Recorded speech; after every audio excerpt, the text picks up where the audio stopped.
Greetings and blessings. Crawford Ashley here, spiritual boxer, and I'm going to talk about boxing again, as I always do. Well, it's going to be story time. It's going to be about me as a kid. So grab yourself a beverage of your choice, sit down, and listen up. I started boxing when I was 7. Me and a kid called Barry, who was 8, and my brother Glenn, who was 4 years old, and me 11. And it was because Glenn could box. My dad took him to Montague Burton's ABC, which was a massive gym, and I'd gone with him. And they looked at Glenn and thought, yeah, he can box, because my dad had taught him to box already, and now he's at the gym and he's a nice boxer, is Glenn. And I was just messing about. They had a load of different equipment, and I remember climbing on top of parallel bars, and I fell off, and I landed kind of like on my head and on my back on the mat. And there were them horsehair mats, man. If you're old, you'll understand they weren't nice. And I just picked myself up, climbed back up, and then got back on it and just sat up there and just watched. And one of the traders must have seen that and realised that there was something there in me, that even though it was hard to get up there and I fell off, I still got back up and tried again. You know, I never whinged, never cried, just got back up and tried again. And we had to go to the boxing gym 3 times a week, Monday, Wednesday, Friday, or I wasn't allowed to play out. And that was my dad's rules, not mine. And anybody who knew my dad, he only ever told you once. You never got a second chance or anything. It was just once, one warning, boom. And his favourite saying was, them who can't hear must feel. So if you play deaf, you get lick anyway. So now we're at the boxing gym. Now I found the boxing gym fascinating, even from being a kid, because I had 2 trainers, Dave Buck and Tommy Bergen, and Dave Buck showed us how to do the exercises, and then he showed us how to fight dirty, or how to do different tricks. And back in the day, you used to have laces laced up your gloves, push off like that and push it up to the face, so you're rubbing the laces in the face and hitting on the blind side of the referee. And then you got Tommy, who was more into the finesse of boxing, the dancing, the movement. And they'd always have these little sayings: if you're getting it, you're doing something wrong, move. If you're getting it, you're doing something wrong, move. These were my foundations, and I was learning. And I can remember stood aside of Tommy, and Tommy asking us while we were watching sparring, what are we seeing, what's going on. So I've got a man who's asking me for my opinion. He's not telling me anything. He's not telling me this and this. He's saying, what do I see? How could you negate that and beat that? Not giving me any ideas, just to watch and see for myself. Where I found at school, I had to see what the teachers were seeing, not what I was seeing. And I think that was the difference why at school I couldn't behave. But in the boxing gym I could, because these are my decisions that I'm making. And if I make the wrong decision, I feel it. So you got to make the right decisions, and that's what boxing taught me. And I was also told this: only 3 people's opinions matter, and they're the judges. You know, no matter how many people in the room think you win, if 3 people think you've lost, you've lost. Don't argue, don't whinge, don't complain. You've got 3 rounds to take it out of their hands, get rid of your opponent and take it out of their hands. And I remember losing my first fight to a kid called Jay Mannion. I never lost the fight, I just didn't get the decision. And that was, I wasn't bothered. I really wasn't bothered. That was in North Eastern Counties finals, because I knew I'd beat him, and I knew them 3 people at ringside was all that mattered. And that year, I think everybody went up to Ellesmere Port lost, except for Liam Coleman, who stopped his opponent. So the next time I went into the amateurs, I stopped everybody right up until the finals. And I won it, and then the following year did the same. Then I was in the junior ABAs, did the same. And in the junior ABA B class, in the semi-finals, you go down and you get picked before and you get drawn out. I fought first, I won, stopped the kid I think in the second round. Next two kids are fighting, good fight, close fight. And the winner's jumping around, and the other corner's opponent's trainer walked over him and said, I don't know what you're jumping around for, you're fighting Crawford next. And they pulled out. I think I was the first ever fight boxer to win a junior ABA title on walkover. They sent me badge and that through the post. That was kind of like a bit, I felt sickening, really. You know, I mean, I put all that work in, I'd like to have gone down there and get it, and it was just like a kick in the teeth. And like I was saying about with Tommy Bergen taught us the finesse and how to throw punches and how to box. And now I think I'm about 16, 17, and I get picked to go down for the young England squad. And I'm down there training, and one of the trainers comes up and tells me I'm throwing my left hook wrong. So I asked him how long he'd been a trainer for, and he said 2 years. I'd been boxing since I was 7, I'd been fighting since I was 11. I've won 2 schoolboy titles, I've won 1 junior ABA title, and you're telling me that I'm throwing my left hook wrong. Oh yeah, you throw it like this, you want to pick up points. I went, no, I want to knock them out. Oh, we're not in the game to do that. I just looked at him and just went, fuck off, man. And if you look at my professional career, I never won 1 fight on points up until Nicky Piper.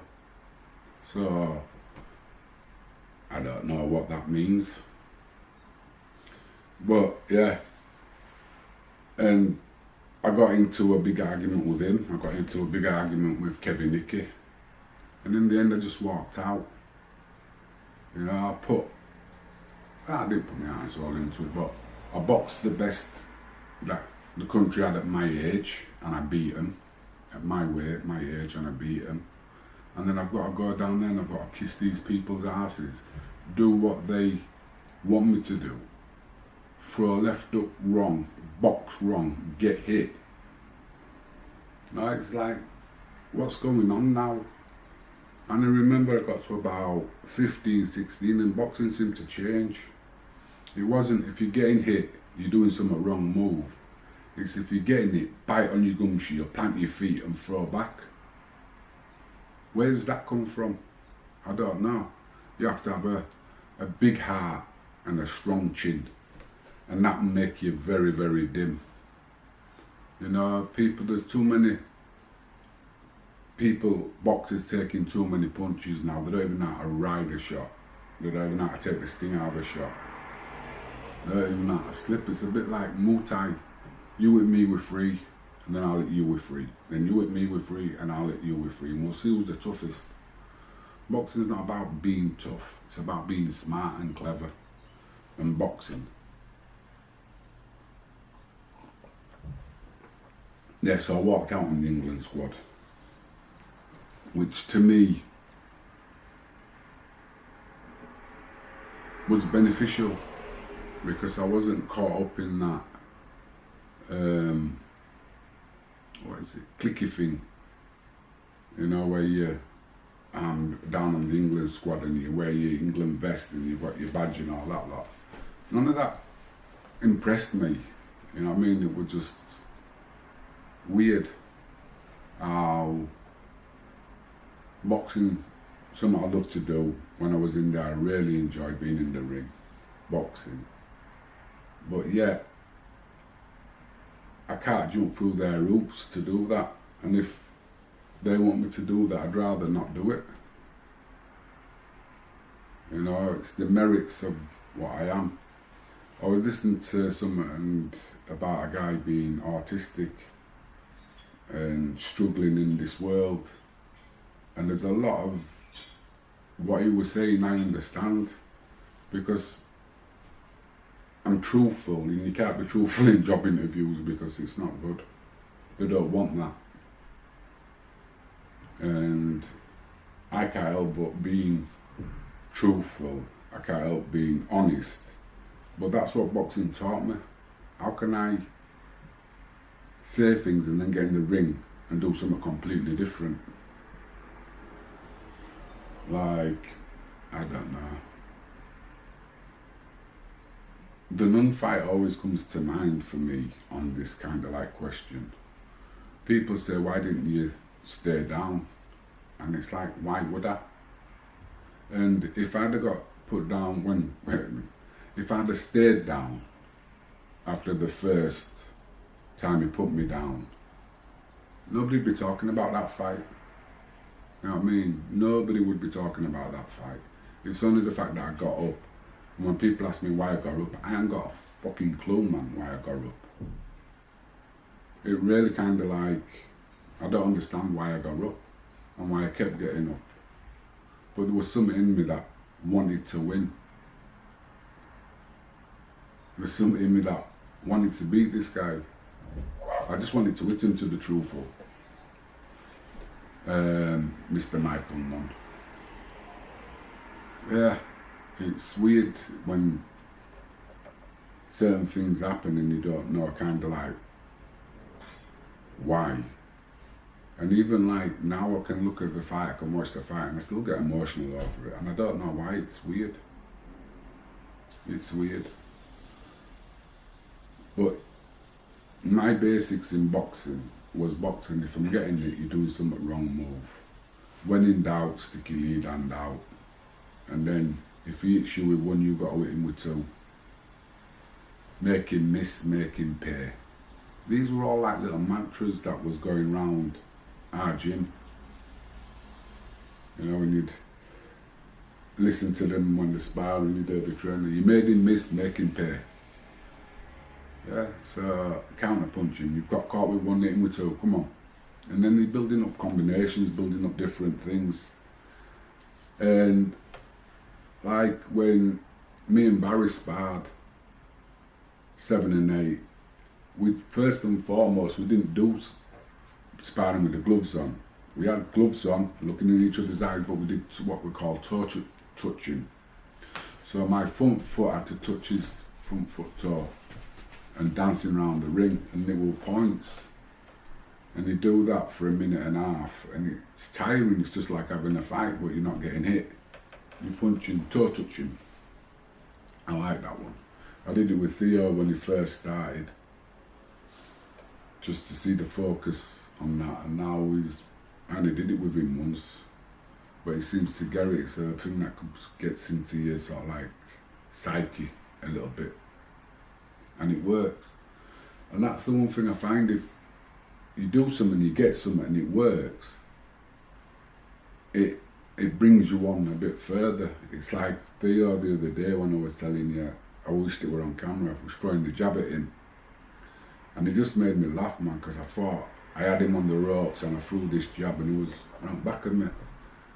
And I just started laughing, because that's not something you can teach. But without the basics, he'd have never been able to do that. That was his own little sidestep, and the way he pulled it off. And it just made me smile, because he gets it.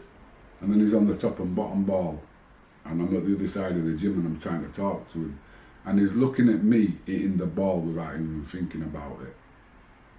And I just said, that's exactly all I wanted. Just throw the punches. The punches will go to the ball. When you start trying to think about hitting that top and bottom ball, it goes all over the place and it slows you down. So I can see things coming on and clicking on. So it's good. And I'm really enjoying this training malarkey. I've got a good kid who wants to move on up the rankings and up the things, and it's like he wants to fight the best. He wants to be tested, and it's him who's saying it, not me. I'm not bothered whether he boxes or not. You know, it was my passion, it was my love. I don't want to force it onto somebody else because I know how hard it is. Actually, it's still my passion and still my love.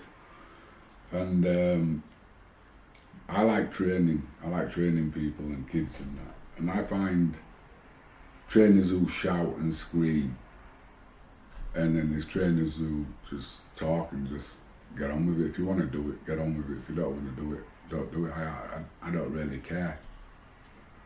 And that's the one thing, when I say I don't care, I don't. But then again, I care too much. But I'm not going to be around people who aren't going to put the work in and then get in the ring and then make themselves look in embarrassment. That's not good for the trainer or anything. So I get it when some trainers are screaming and shouting at you to put the work in. But like I said, if you don't want to put the work in, don't put the work in. We're the ones who are not getting it. We're the ones who are not taking the punishment. You know, the worst thing in the world is to lose a fight because you're not fit. That's the worst feeling in the world. And most people won't actually understand that till it happens to them. So, anyway, that's just a little bit of story time, a little bit of a chat. I tried to do one yesterday, but my head was in a different place. But today it's in a good place. Anyway, if you like the vibe, please subscribe, leave a thumbs up and a comment. Yeah, if you want me to talk about anything. I know there's Ireland, there's loads of places, Tenerife, there's loads of places. And loads of things I can talk about. But, oh yeah, if you want a session, book a one-on-one. That'd help me out a lot. You know, like I say, leave a comment, book a one-on-one session, or book a series of sessions. You know, first and foremost, have an initial talk, a chat, see what you want. You know, see where I can help, if I can help you or not. But that's it. And the walk and talk is always up and open for people. If you want to go for a walk and a talk, give us a shout. Tuesday, Wednesday, Thursdays are normally good, and Sundays, yeah. Saturdays after 1. Yeah, most days after 1, after 2, basically. Unless I get a job working, which I wouldn't mind, but that's as a trainer or a mentor. So, if there's anybody out there who's got a gym who would like a mentor, the next level up, something different, you know, something that can help add to, you know, because there's so much knowledge out there to learn. Everybody has something different to give, and boxing's one of them. The more knowledge you've got, the more information you've got, the better you become, and the better boxing becomes, and the better shows become. And it's great as a boxer and a spectator and a supporter of boxing. When there's a good fight on, there's a vibe in the air, there's a buzz. It's brilliant. Anyway, till next time, bye.